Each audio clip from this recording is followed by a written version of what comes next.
Good evening. This is CTV News for Tuesday, June 3rd. I'm Patricia Vallone. And I'm Byron Scott. Thank you for joining us tonight. Prince George's police are searching for a person who shot and killed a man last night in Hyattsville. It happened just before 9 o'clock at 4094 Warner Avenue at the Ashford at Cooper's apartment complex. Investigators say someone called police and reported hearing several gunshots. I didn't go out there. I stayed in here with the kids. And you heard the gunshots? Yeah, I just heard like pow, pow. And, you know, I figured it was gunshots. It sounded like gunshots to me. Well, when they arrived, police found a man shot numerous times. He was pronounced dead at a local hospital. They have not yet released his identity. The University System of Maryland is undergoing an effort to update its decade-old policies on how sexual assaults and misconduct cases are handled. The move comes amid a series of changes to federal laws on the matter.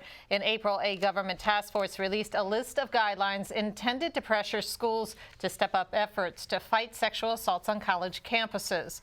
A board comprised of 11 of the state's public universities will discuss the proposed revisions at today's committee meeting. A final draft of the proposal is in the works and is set to be presented later this month. Well, a coalition of female leaders and community activists gathered in District Heights this afternoon to denounce the April 14th kidnappings of more than 200 schoolgirls in northeast Nigeria. In a press conference hosted by Delegate Aisha Braveboy, the group called for raising concern and awareness over the issue. Braveboy said the abductions are a reflection of a human trafficking epidemic happening all around the world and here in Prince George's County.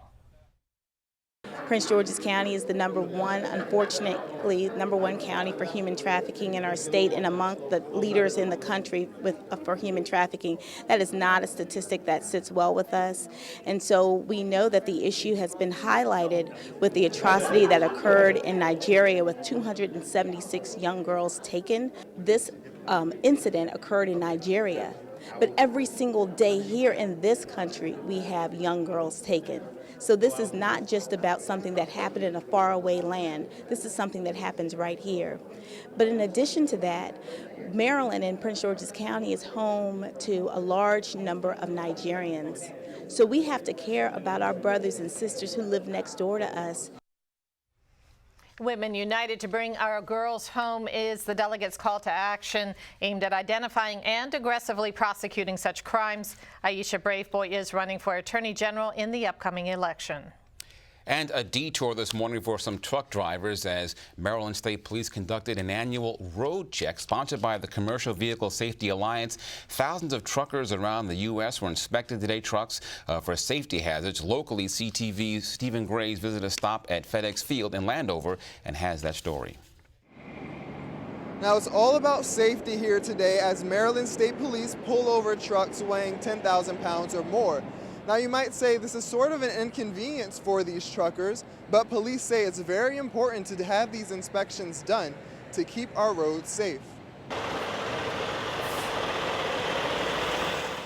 The inspectors are bringing trucks in, trucks, buses, or whatever fits in the regulation, and we're doing roadside inspections for safety.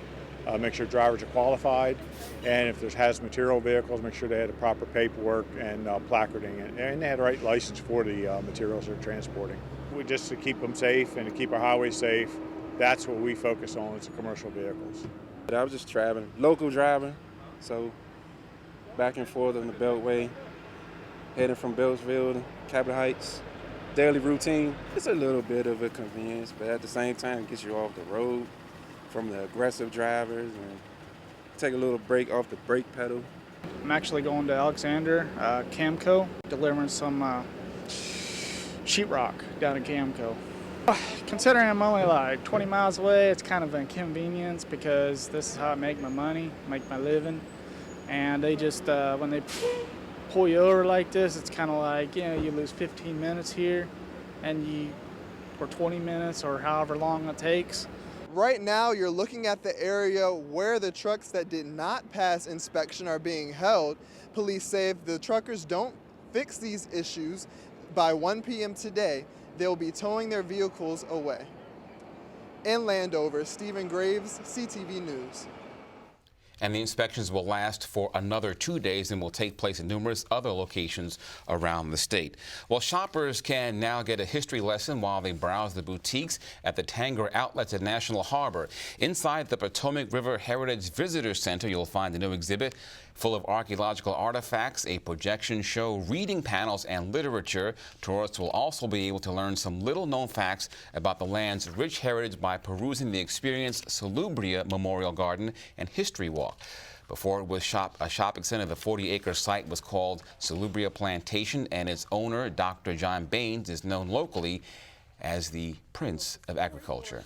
Here in the garden are the story of what Judah did in her resistance efforts to slavery and what Dr. Bain did as a prominent county leader.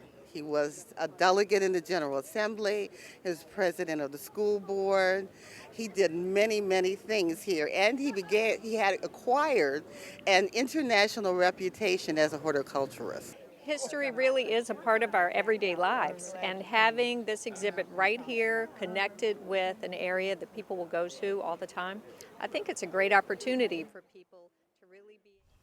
Experience Salubria was created through a partnership between the Prince George's County Arts and Humanities Council, Tanger Outlets at National Harbor, and the Peterson Company. And you're watching CTV News. I'm Byron Scott. And I'm Patricia Malone. Coming